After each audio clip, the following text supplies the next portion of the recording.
அந்த ஒரு மேட்ரை இங்கே பேசிடலான்னு நினைக்கிறேன் நான். ஏன்னா இவ்வளோ தூரம் அப்படியே நார்மலாக தான் இருந்துச்சு. சரி, அது வேணுமா வேணாமான்னு மைண்டுக்குள்ளே ஓடிக்கிட்டே இருக்குது. பட் துப்பாக்கி இதெல்லாம் பேசியாச்சு, அதனால் நான் அதையும் பேசிடுறேன். இந்த விஜய் சாரோட இந்த சீன் நடித்ததுக்கப்புறம் நிறைய பேருக்கு ரொம்ப சந்தோஷம், ரொம்ப அழகாக இருக்கேன் இந்த சீனுன்னு சொல்லி. நான் அதை பார்க்குற விதம் வந்து நல்லா பண்ணுற தம்பி, நீ இதை இன்னும் நல்லா பண்ணுன்னு அவர் தட்டி கொடுக்குறதா தான் நான் பார்த்தேன். ஆனால் ஒரு சிலர் என்ன சொல்ல ஆரம்பிச்சிட்டாங்கன்னா, இவர் வந்து அடுத்த தளபதியாக பார்க்குறாரு, இவர் வந்து அந்த தளபதியாக பார்க்குறாரு, இந்த தளபதியாக பார்க்குறாரு, குட்டி தளபதி, திடீர் தளபதி அப்படிலாம் சொல்கிறாங்க.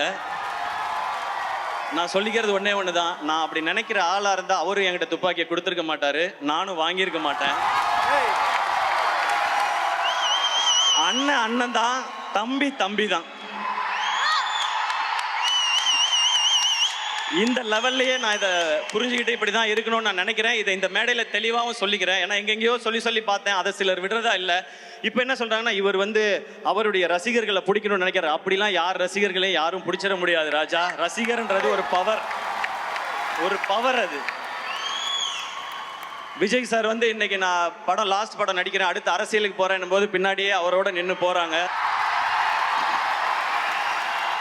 தலை அஜித் சார் மன்றத்தை கிளச்சி ரொம்ப வருஷம் ஆச்சு.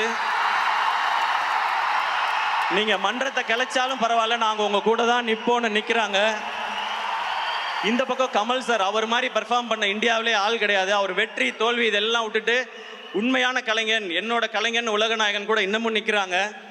இந்த பக்கம் சூப்பர் ஸ்டார் ரஜினிகாந்த் சார் 50 வருஷமா சூப்பர் ஸ்டாராக நிற்கும் போது அவங்களோட நிற்கிறாங்க. இந்த மாதிரி தான் அடுத்திருக்க Suriya sir, Vikram sir, Simbu sir, Dhanush sir, இவங்க எல்லாருக்கும் ரசிகர்கள் இருக்கிறாங்க. அப்படி போய் அவங்க ரசிகர்களை நம்ம எடுத்துக்க முடியாது. நம்ம ரசிகர்களை சம்பாதிக்கணும்.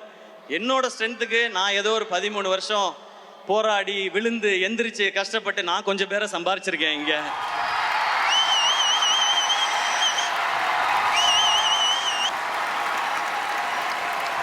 உங்களுக்கும் எனக்கும் இருக்க கனெக்ஷன் ஒன்றே ஒன்று தான். என்னுடைய ஃபேன்ஸான என் பிரதர்ஸ் அண்ட் சிஸ்டர்ஸ், உங்களுக்கும் எனக்கும் இருக்கிற கனெக்ஷன் ஒன்றே ஒன்று தான். நான் நல்லா இருக்கணும், என் குடும்பம் நல்லா இருக்கணும், நான் ஜெயிக்கணும்னு நீங்கள் நினைக்கிறீங்க, அதே தான் நானும் நினைக்கிறேன். நீங்கள் நல்லா இருக்கணும், உங்கள் குடும்பம் நல்லா இருக்கணும், நீங்களும் வாழ்க்கையில் ஜெயிக்கணும்னு நான் நினைக்கிறேன்.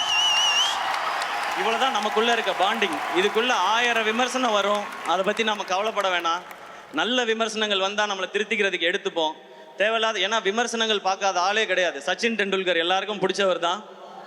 அவர் என்ன சொன்னாங்க, 90s வந்தாலே நர்வஸ் ஆகிடுவார், அவர் அவுட் ஆகிடுவார். டேய் 100 அடித்தவனாடா 90 வந்தால் நர்வஸ் ஆகிறான், என்னடா பேசுகிறீங்கன்றது இருக்கும். இந்த பக்கம் இப்போ வந்தால் ஒரு ஐபிஎல் கொஞ்சம் ஒரு மாதிரி இருக்கும்போது தோனி அவரை பற்றி, அவர் எதுக்குங்க, இதுக்கு என்னங்க ஏதுன்னா, 5 IPL cup Chennai super Kings அடிச்சிருக்கு. இதை போய் நீங்கள் இவர் இருக்கலாமா போகலாமான்னு. ஸோ அப்பேற்பட்ட சாதனை பண்ண அவருக்கே விமர்சனங்கள் வருதுன்னா, நம்ம இப்போ தான் ஆரம்பித்து போயிட்டுருக்கோம். நம்ம மேலே விமர்சனங்கள் வரும், அதில் நல்லதை எடுத்துப்போம். என்ன நம்ம மேலே புதுசாக விமர்சனம் வருது.